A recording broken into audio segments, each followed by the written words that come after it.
గాజులపల్లె గ్రామ సోదరులకు, అవ్వలకు, అక్కలకు, చెల్లెళ్లకు, స్నేహితులకు, వైఎస్ఆర్ కాంగ్రెస్ పార్టీ కార్యకర్తలకు, నాయకులకు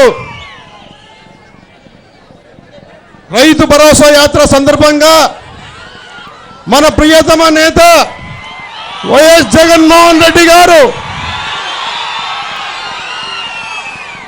ఈరోజు మన గాజులపల్లె గ్రామానికి రావడం జరిగింది.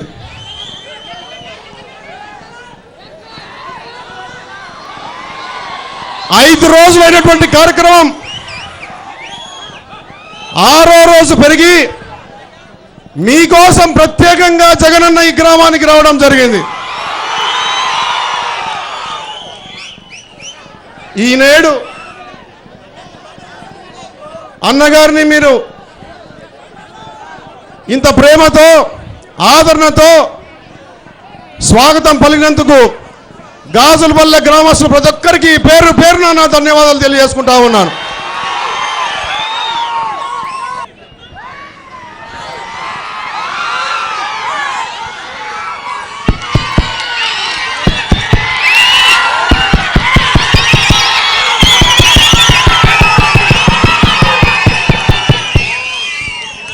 గాజులపల్లె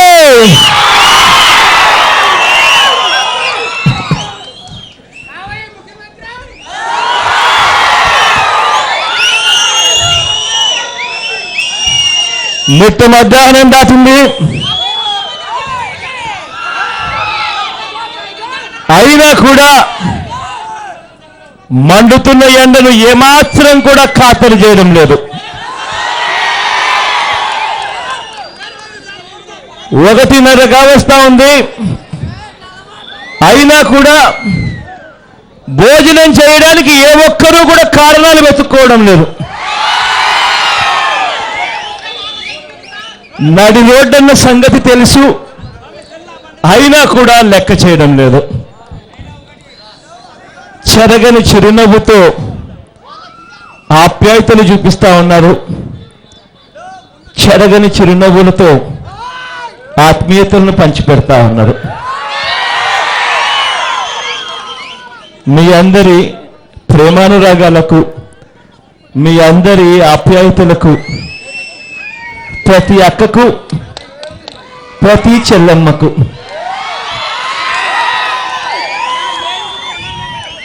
ప్రతి అవ్వకు, ప్రతి తాతకు,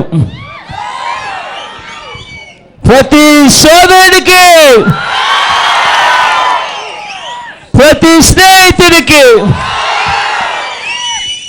మీ అందరి ప్రేమానురాగాలకు, ఆప్యాయతలకు చేతులు జోడించి శిరస్సు వంచి పేరు పేరున హృదయపూర్వకంగా కృతజ్ఞత తెలుపుకుంటా ఉన్నా.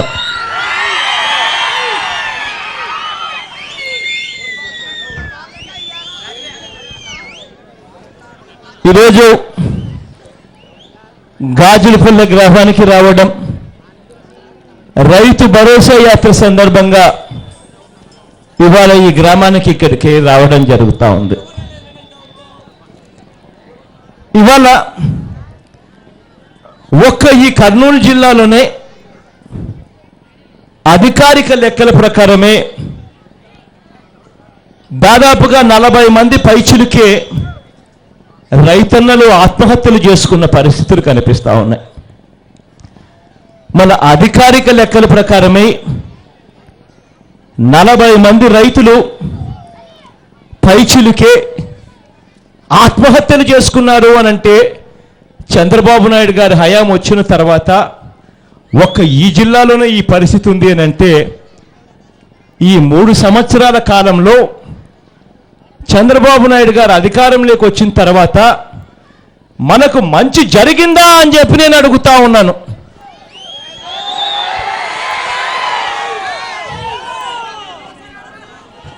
మామూలుగా అయితే అభివృద్ధి అనంటే మంచి అంటే ఏమిటి అని అడుగుతా ఉన్నా.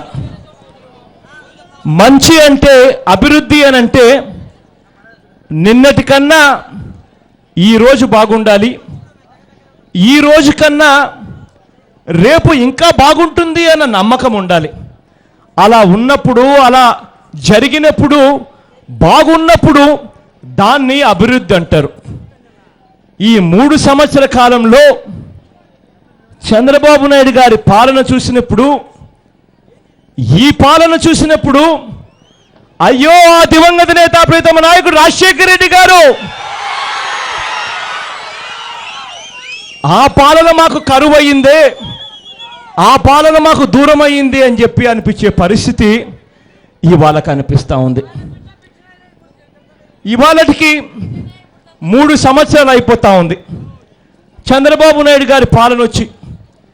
ఇదే చంద్రబాబు నాయుడు గారు 3 సంవత్సరాలైన ఈయన పరిపాలనలో ఈయనతో పాటు అభివృద్ధి మాత్రం జరగలేదు ఈ 3 సంవత్సరాల కాలంలో. కానీ ఈయనతో పాటు ఈ 3 సంవత్సరాలు చంద్రబాబు నాయుడు గారితో సహా మన రాష్ట్రానికి వచ్చింది ఏమిటి అని అంటే కరువు వచ్చింది.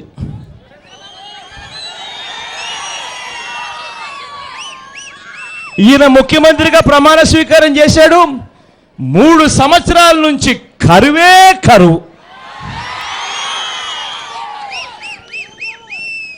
ఇవాళకి 3 సంవత్సరాలలో రాష్ట్రంలో సగటున వర్షం పడేది 855 mm రెయిన్ఫాల్, సగటు రెయిన్ఫాల్ సంవత్సరానికి. ఈ 3 సంవత్సరాల కాలంలో ఈయన ముఖ్యమంత్రి అయ్యాడు. ఒక్క సంవత్సరం కూడా సగటు 855 mm రెయిన్ఫాల్ రాలేదు. 3 సంవత్సరాలు ఈయన ముఖ్యమంత్రిగా పరిపాలన చేస్తున్నాడు. 3 సంవత్సరాలలో వరుసగా ప్రతి సంవత్సరం కరువు మండలాలు ప్రకటిస్తూనే ఉన్నారు. పోనీ ఈ కరువు మండలాలు ప్రకటించినందుకు మనకి ఏదైనా మేలు జరుగుందా, మనకి ఏదైనా మేలు జరుగుతూ ఉందా అని అంటే కరువు మండలాలు అన్నది ఎందుకు ప్రకటిస్తారు? కరువు మండలాలు అన్నది కరువు వచ్చినప్పుడు ప్రకటిస్తారు. అది ప్రకటించినందువల్ల మనకు జరిగే మేలేమిటి అని అంటే, అది ప్రకటించినప్పుడు మనకు జరగాల్సిన మేలేమిటి అని అంటే, మనం తీసుకున్న రుణాలన్నీ కూడా రెన్యూవల్ అయ్యే పరిస్థితి వస్తుంది, ఇన్పుట్ సబ్సిడీ మనకు వస్తుంది, క్రాప్ ఇన్సూరెన్స్ మనకు వస్తుంది. ఈ 3ంటిని రైతులకు రావాలి అని చెప్పి ఏ ప్రభుత్వమైనా కూడా కరువు మండలాల కింద డిక్లేర్ చేస్తాయి. మరి నేను అడుగుతా ఉన్నాను మిమ్మల్ని అందరినీ, 3 సంవత్సరాలు వరుసగా కరువు మండలాల కింద డిక్లేర్ చేస్తూనే వస్తున్నారు. కరువు వచ్చింది రాష్ట్రంలో. ఈ 3 సంవత్సరాల కాలంలో మనకేదైనా ఈ కర్నూలు జిల్లా విషయానికి వస్తే 2013-14కు సంబంధించిన ఇన్పుట్ సబ్సిడీ ఇవ్వంపో అన్నారు. 2014-15కు సంబంధించిన ఇన్పుట్ సబ్సిడీ దాదాపుగా 70 కోట్ల రూపాయలు పూర్తిగా ఎగరగొట్టేశారు. 2015-16కు సంబంధించిన ఇన్పుట్ సబ్సిడీ 270 కోట్లు ఈ జిల్లాకు రావాల్సి వస్తే రూపాయి అంటే రూపాయి ఇచ్చిన పాపాన పోలేదు. 2015-16కు సంబంధించిన ఇన్సూరెన్స్ కూడా ఇంతవరకు కూడా అందని పరిస్థితిలో ఇవాళ ఈ జిల్లా బ్రతుకుతా ఉంది. ఇవాళ ఎంతటి దారుణంగా ఉంది ఈ జిల్లా అనంటే, ఇవాళ ఎంతటి దారుణంగా ఉంది మన ప్రాంతము అనంటే, శ్రీశైలంలో నీళ్లున్నాయి. 870 అడుగులతో శ్రీశైలంలో నీళ్లు మెయింటైన్ చేస్తూ ఉన్నారు. 840 అడుగులు పైన, 844 అడుగులు పైన అంటే పోతిరెడ్డిపాడుకు నీళ్ళు ఇవ్వాలి అని అంటే 840 అడుగులకు పైన ఉండాలి. అలా 844 అడుగులు పైన మొన్న శ్రీశైలం డ్యామ్కు వెళ్ళి వాళ్ళని అడిగితే ఆగస్టు 16వ తారీఖు నుంచి 844 అడుగులు పైన నీళ్లు ఉన్నాయి సార్ అని చెప్పి ఇంజనీర్లు చెప్పారు. 844 అడుగులు ఆగస్టు 16వ తేదీ నుంచి ఈ రోజు వరకు లెక్కేస్తే దాదాపుగా 130 రోజులు పైచిలకు 844 అడుగుల పైన నీళ్లున్నాయి. శ్రీశైలంలో ఏమో ఇవాళకి కూడా 870 అడుగులు నీళ్లున్నాయి. కానీ మన దగ్గరికి వచ్చేసరికి తెలుగంగ మీద కేసీ కెనాల్ ఉంది, తెలుగంగ ప్రాజెక్టుకు రబీకి నీళ్లు ఇవ్వం పో అని చెప్తా ఉన్నారు ఇవాళకి కూడా. ఆ రోజు ఆ దివంగత నేత ప్రీతమ నాయకుడు రాజశేఖర రెడ్డి గారు నాన్నగారి పాలనలో ప్రతి సంవత్సరం రబీ పంటకు నీళ్లు అందాయి. ఇవాళ చంద్రబాబు నాయుడు గారు ముఖ్యమంత్రి అయి 3 ఏళ్ళు అవుతా ఉంది. వరుసగా ఇవాళ 3వ సంవత్సరం రబీకి ఈ సంవత్సరం కూడా నీళ్లు ఇవ్వపో అని చెప్పి ఇవాళ సిగ్గు లేకుండా చెప్పే పరిస్థితిలోకి ఇవాళ ఈ రాష్ట్ర ప్రభుత్వం పోయింది. ఇవాళ రైతుల పరిస్థితి ఎంత దారుణంగా ఉంది అని అంటే, ఇక్కడికి రాకముందు పసుపు పంటను చూసా, నిన్న మొన్న మిర్చి రైతులను చూసా, దానికన్నా ముందు మినుము రైతులను చూసా, దానికన్నా ముందు వరి ధాన్యం వేసిన కర్నూలు సోనా చాలా ఫేమస్ మన ప్రాంతంలో, కర్నూలు సోనా ఆ పంటను చూసా. ఏ పంటను ముట్టుకున్నా కూడా మిర్చి రైతు దగ్గరికి వెళ్తే అన్నా 15,000 రూపాయలు కనీసం అంటే పలకాలన్నా, నీరుడు సంవత్సరం 12,000 పలికిందన్నా, అదే తక్కువ అనుకున్నామన్నా, ఇప్పుడు చూస్తే కేవలం 7,000 మాత్రమే క్వింటాలకు పలుకుతా ఉందన్నా, మేము ఎలా బతకాలన్నా అని చెప్పి మిర్చి రైతు అడుగుతా ఉన్నాడు. ఇవాళ కంది అదే పరిస్థితి, మినుము అదే పరిస్థితి, చివరికి పసుపు ఇవాళ చూసా. పసుపు వేసిన రైతు అన్నా, నాన్నగారి హయాంలో పసుపు 15,000 రూపాయలకు అమ్మినామన్నా మేము క్వింటాలు. ఇవాళ పరిస్థితి 5,500కు 6,000 రూపాయలకు అమ్ముకోలేని పరిస్థితిలో మేమంతా ఉన్నామన్నా అని చెప్పి ఇవాళ మాటలు చెప్తా ఉన్నారు. ఉల్లి వేసిన రైతులు ఉల్లి అమ్ముకోలేక ఉల్లి కేజీ 2 రూపాయలకు అమ్మాల్సిన దుస్థితిలోకి రైతులందరూ ఉల్లి రైతు అంతా వెళ్ళి ఉల్లి అమ్ముకోలేక పొలంలోనే విడిచిపెట్టి పొలంలోనే వ్యవసాయం చేసి దున్నేస్తా ఉన్నారు. టమాటోలు కేజీ 2 రూపాయలకు రైతులకు గిట్టుబాటు కాక అమ్ముకునే పరిస్థితి లేక పొలాల్లోనే రోడ్ల మీద ఇడిచిపెట్టేసి వెళ్ళిపోయే పరిస్థితిలోకి వచ్చింది. కర్నూలు సోనా ధాన్యం మనకు చాలా ఫేమస్. ఇవాళ కర్నూలు సోనా ధాన్యం కొనేవాడు ఎవడన్నా ఉన్నాడా అని చెప్పి అడిగితే, రైతన్నుల దగ్గరికి వెళ్ళి అడిగితే, అన్నా 1,250 రూపాయలకు అడుగుతా ఉన్నారన్నా, అది కూడా అమ్మే కొనే నాతుడు లేడన్నా అని చెప్పి చెప్తా ఉన్నారు. ఇంతటి దారుణంగా ఇవాళ రైతు పరిస్థితి బతుకుతా ఉన్నాడు. ఇంతటి దారుణంగా రైతులు బతుకుతా ఉన్నారు. ఇంతటి దారుణంగా రైతులు ఆత్మహత్యలు చేసుకుంటా ఉన్నారు. అయినా కూడా చంద్రబాబు నాయుడు గారికి పట్టదు. ఇవాళ చంద్రబాబు నాయుడు గారు క్యాబినెట్ మీటింగులు పెడితే రైతుల సమస్యను మాట్లాడు, పేదవాడికి జరగాల్సిన మేలు గురించి మాట్లాడు. క్యాబినెట్ మీటింగ్ జరిగితే రైతుల భూములను ఎలా లాక్కోవాలి అని ఆలోచనలు చేస్తారు. ఆ లాక్కున్న భూముల్లో పారిశ్రామికవేత్తలకు పెద్ద వాళ్ళకు కమిషన్లు ఇచ్చి సింగపూర్ కంపెనీలకు ఎలా ఇవ్వాలి అని చెప్పి దుర్మార్గపు ఆలోచనలు చేస్తారు. ఆ దివంగత నేత ఆ ప్రియతమ నాయకుడు రాజశేఖర రెడ్డి గారు నాన్నగారి పాలనలో పేదవాడి బాగోగుల కోసం అక్షరాల 31,25,000 ఎకరాలు పేదవాళ్ళకు ఆ దివంగత నేత ప్రియతమ నాయకుడు రాజశేఖర రెడ్డి గారు పంచారు. అక్షరాల 23 లక్షల మంది పేదవాడికి ఆ భూములు పంపిణీ చేసిన ఘనత ఆ దివంగత నేత ప్రియతమ నాయకుడు రాజశేఖర రెడ్డి గారికి నాన్నగారికి ఉంటే, చంద్రబాబు నాయుడు గారి పాలనలో ఎస్సీ ఎస్టీల భూములంటే అదేదో వాళ్ళ అత్తగారు సొత్తు అన్నట్టుగా ఎలా లాక్కోవాలి అని చెప్పి దుర్మార్గం చేస్తున్న ఆలోచనలు చేస్తా ఉన్నారు. ఇవాళ పేదవాడి భూములు కనపడితే చాలు, చంద్రబాబు నాయుడు గారు అసైన్డ్ భూములు కనిపిస్తే చాలు లాక్కోవాలని దిక్కుమాలను ఆలోచన చేస్తూ ఉన్నాడే తప్ప, ఆ దివంగత నేత 31 లక్షల ఎకరాలు ఇచ్చాడు. చంద్రబాబు నాయుడు గారు 3 ఏళ్ల కాలంలో 1 ఎకరా కూడా ఇచ్చిన పాపాన పోలేదు ఈ చంద్రబాబు నాయుడు గారు.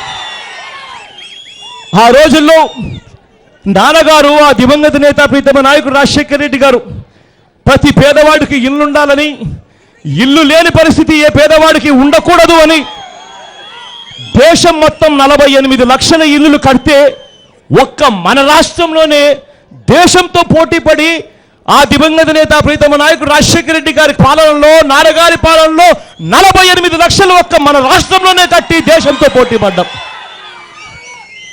ఇవాళ చంద్రబాబు నాయుడు గారి పాలన వచ్చి 3 సంవత్సరాలు అవుతా ఉంది. ఈ 3 సంవత్సరాల కాలంలో ఒక్కటంటే ఒక్క ఇల్లు కూడా ఇచ్చిన పాపాన పోలేదు చంద్రబాబు నాయుడు గారి ప్రభుత్వంలో. ఇవాళ ఇదే చంద్రబాబు నాయుడు గారి పాలనలో భూములు లాక్కోవడమే కాదు, ఇల్లులు ఇవ్వకపోవడమే కాదు, ఇవాళ ఆరోగ్యశ్రీ పరిస్థితి చూస్తే ఇంకా దారుణంగా బాధ అనిపించే పరిస్థితి. రైతుల పరిస్థితి అగమ్య గోచరంగా ఉంది. ఆరోగ్య పరిస్థితి ఇంకా దారుణంగా ఉంది. ఇవాళ ఆరోగ్యశ్రీకి మునుపటి రోజుల్లో ఆ దివంగత నేత రాజశేఖర రెడ్డి గారి కాలంలో, నాన్నగారి హయాంలో 108 అనే నెంబర్కు ఫోన్ కొడితే చాలు, కుయ్ కుయ్ కుయ్ అంటూ 20 నిమిషాల్లోనే అంబులెన్స్ ఇంటికి వచ్చి పేదవాడిని ఎక్కించుకొని బాగోలేని ఆ పేదవాడిని తీసుకొని పోయి పెద్ద హాస్పిటల్లో చేర్పించి లక్షలు ఖర్చు అయ్యే ఆపరేషన్ అయినా సరే ఆ పేదవాడికి ఉచితంగా ఆపరేషన్ చేసి చిరునవ్వుతో ఆ పేదవాడిని ఇంటికి పంపించే వాళ్ళు, ఛార్జీలకు కూడా డబ్బులు ఇచ్చి. ఇవాళ ఆరోగ్యశ్రీ పరిస్థితి ఎలా ఉంది అని అంటే, కాక్లియర్ ఇంప్లాంట్ అనే ఒక ఆపరేషన్ ఉంది. అంటే ఇటువంటి చిన్న పిల్లలకు,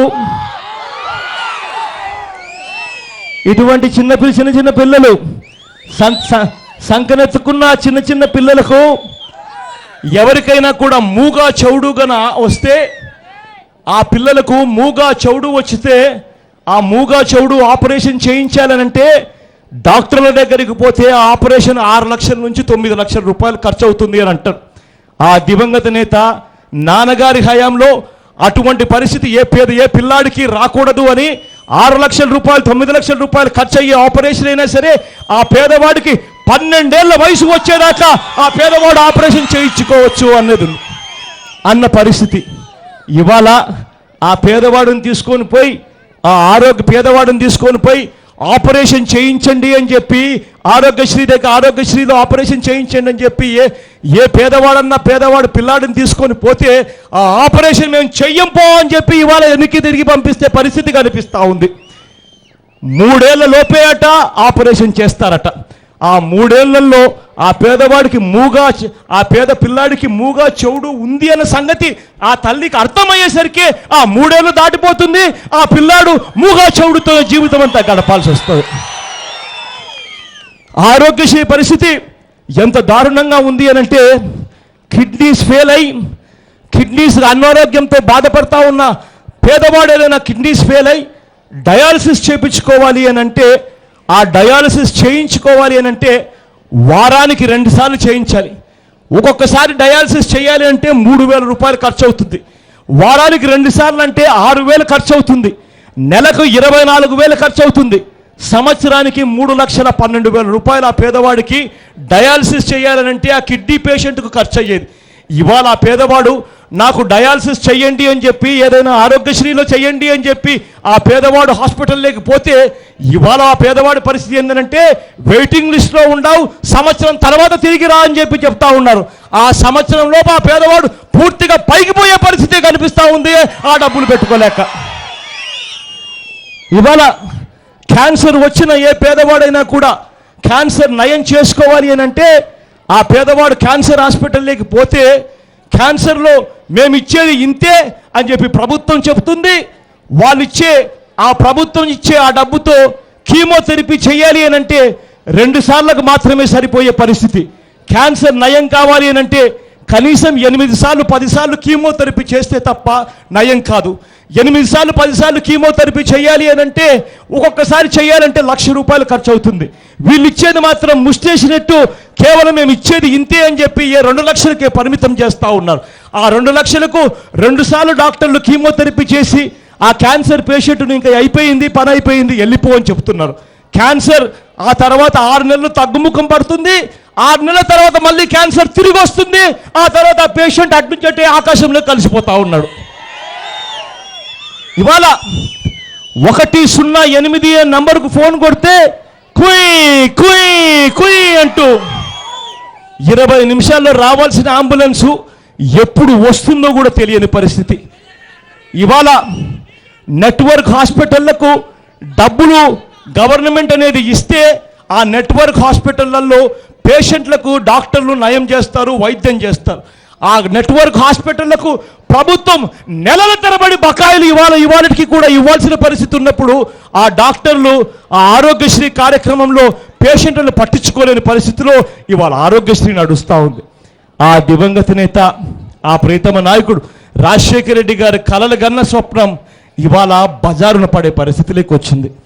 అదొక్కటే కాదు, ఆ దివంగత నేత, ప్రీతమ నాయకుడు రాజశేఖర రెడ్డి గారు గొప్ప పథకాన్ని పెట్టాడు. పేదవాడిని పేదరికం నుంచి బయట వేయాలి అని అంటే ఆ పేదవాడు ఏదైనా చదువుకుంటేనే, ఆ కుటుంబం చదువుకుంటేనే, ఆ పేదవాడు ఆ కుటుంబంలో నుంచి బయటకు వస్తేనే, ఆ పేదవాడు ఇంజనీర్ అవుతేనే, డాక్టర్ అవుతేనే, కలెక్టర్ వంటి పెద్ద పెద్ద చదువులు ఆ పేదవాడు చదివితేనే పేదరికం నుంచి ఆ కుటుంబం బయటకు వస్తుందని, ఆ చదువుల కోసం నేను తోడుగా ఉన్నాను, మీరు చదవండి, మీ చదువులకు అయ్యే ఖర్చు నేను భరిస్తాను అని చెప్పి ఆ దివంగత నేత ప్రీతమ నాయకుడు రాజశేఖర రెడ్డి గారు నాన్నగారి హయాంలో ఫీజు రీయింబర్స్మెంట్ పథకాన్ని తెచ్చారు.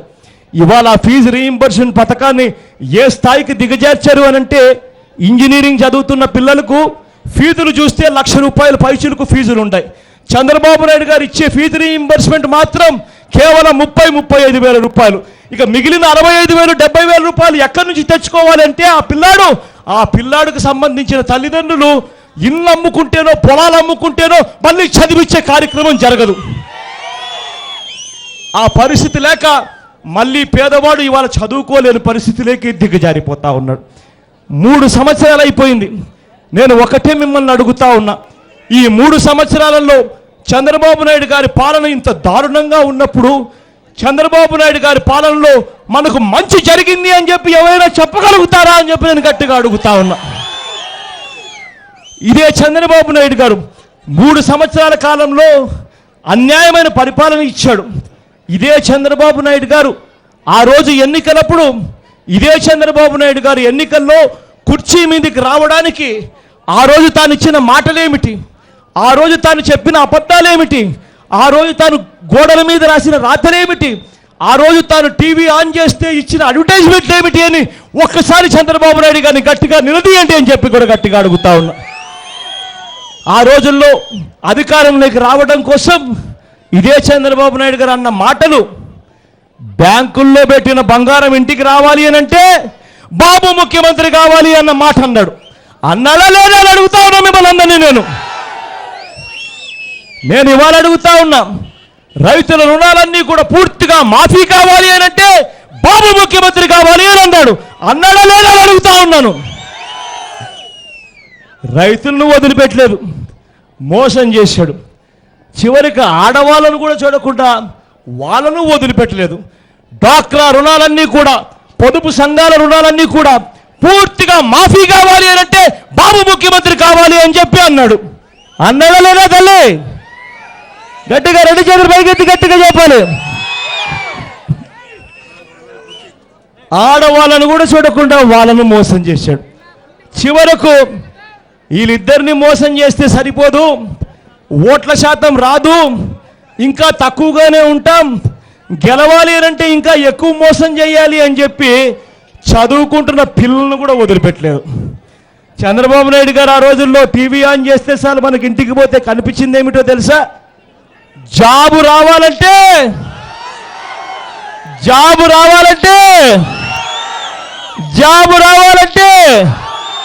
బాబు రావాలి అని చెప్పి ఆ రోజు అన్నాడు. ఒకవేళ జాబ్ ఇవ్వకపోతే ప్రతి ఇంటికి 2,000 రూపాయలు నిరుద్యోగ భృతి ఇస్తాను అని చెప్పి ఆ రోజు మాట చెప్పాడు. మొన్న విజయనగరం పోయినప్పుడు విజయనగరం యువబేరిలో ఒక పిల్లాడు మైక్ పట్టుకొని తాను చంద్రబాబు నాయుడు గారిని ఉద్దేశించి అన్న మాట ఏమిటో తెలుసా? అన్నా, చంద్రబాబు నాయుడు గారి పాలన వచ్చి 32 నెలలు అవుతా ఉందన్నా, నాకు చంద్రబాబు నాయుడు గారు నెలకు 2,000 చొప్పున 64,000 నాకు బాకీ ఉన్నాడన్నా, నేను ఎవరికి చెప్పాలన్నా నా బాధ అని చెప్పి ఆ పిల్లాడు అడిగినాడు. కనీసం ఇప్పటికైనా చంద్రబాబు నాయుడు గారికి జ్ఞానోదయం అవుతుందేమో అని ఆశిద్దాం. ఇవాళకి చంద్రబాబు నాయుడు గారి పాలనలో అబద్ధాలు మోసాలు చూశాం. ఇవాళ చంద్రబాబు నాయుడు గారి పాలనలో ఉన్న పథకాలన్నీ నీరు గార్చడం చూశాం. ఒక్కరికి ఒక ఇల్లు కట్టి లేదు. పెన్షన్లు రావాలి అంటే ఎవరో ఒకరు చనిపోతే తప్ప మళ్ళీ పెన్షన్లు రాని పరిస్థితిలోకి ఇవాళ తీసుకొని పోయాడు మళ్ళీ రాష్ట్రాన్ని. ఇంతటి దారుణంగా చంద్రబాబు నాయుడు గారి పరిపాలన జాగుతూ ఉన్నప్పుడు నేను మిమ్మల్ని అందరినీ ఒకటే అడుగుతా ఉన్నా, ఇలాంటి ముఖ్యమంత్రి పరిపాలనకు యోగ్యుడా అని చెప్పి నేను అడుగుతా ఉన్నా. గట్టిగా రెండు చేతులు పైకెత్తి గట్టిగా ఇలా ఇలా ఇలా ఇలా ఇలా ఇలా ఇలా ఇలా చెప్పాలి. అంతటి దారుణంగా చంద్రబాబు నాయుడు గారి పాలన సాగుతూ ఉంది. ఇదే చంద్రబాబు నాయుడు గారు ఆయన చేసింది ఏమీ లేదు, కానీ వేరే వాళ్ళు ఏదైనా చేసింది తానే చేశాను అని చెప్పి దొంగ అబద్ధాలు మాత్రం గట్టిగా ఆడతాడు. ముచ్చుమర్రి ప్రాజెక్టు మనమంతా చూసాం. మన జిల్లాలోనే ముచ్చుమర్రి ప్రాజెక్టుకు చంద్రబాబు నాయుడు గారు మొన్న ఓపెనింగ్ చేశారు. ముచ్చుమర్రి ప్రాజెక్టుకు 90% పనులు ఎప్పుడు అయిపోయాయి అంటే ఆ దివంగత నేత ప్రీతమ నాయకుడు రాజశేఖర రెడ్డి గారి హయాంలో, నాన్నగారి హయాంలో జరిగిపోయి, చంద్రబాబు నాయుడు గారి హయాంలో పనులు జరగకపోగా 3 సంవత్సరాలు పట్టింది ఆ మిగిలిన 5% పనులు చేయడానికి. ఆ 5% పనులు కూడా ఇంకా పూర్తి కాకుండానే ఆ ప్రాజెక్టు ఓపెన్ చేసి, ఆ ప్రాజెక్ట్ నాకు కలలోకి వచ్చింది, ఆ ప్రాజెక్టు గురించి నేను కలలు కన్నాను, ఆ ప్రాజెక్టు నేను చాలా కష్టపడి కట్టాను అని చెప్పి ఇదే చంద్రబాబు నాయుడు గారు అబద్ధాలు ఆడుతూ ఉంటే నిజంగా ఇటువంటి వ్యక్తి నిజంగా పాలనకు యోగ్యుడా అని అడుగుతా ఉన్నా. ఇదే చంద్రబాబు నాయుడు గారు అనే పెద్ద మనిషి రేపొద్దున కూడా పులివెందులకు పోతా ఉన్నాడు. మా పులివెందుల నియోజకవర్గంలో కూడా పైడిపాలెం లిఫ్ట్ ఇరిగేషన్ ప్రాజెక్ట్ అని చెప్పి ఒక 700 కోట్ల ప్రాజెక్టుకు సంబంధించిన ప్రాజెక్టు లిఫ్ట్ ఇరిగేషన్ ప్రాజెక్టుకు చంద్రబాబు నాయుడు గారు రేపు పొద్దున పోయి ప్రారంభోత్సవం చేస్తూ ఉన్నాడు. ఇదే చంద్రబాబు నాయుడు గారు మనస్సాక్షిని గట్టిగా అడగాలి, అసలు ఈ ప్రాజెక్టు ఎవరి హయాంలో వచ్చింది, ఎవరి ప్రాజెక్టుకు డబ్బెంత పెట్టారు అని చెప్పి.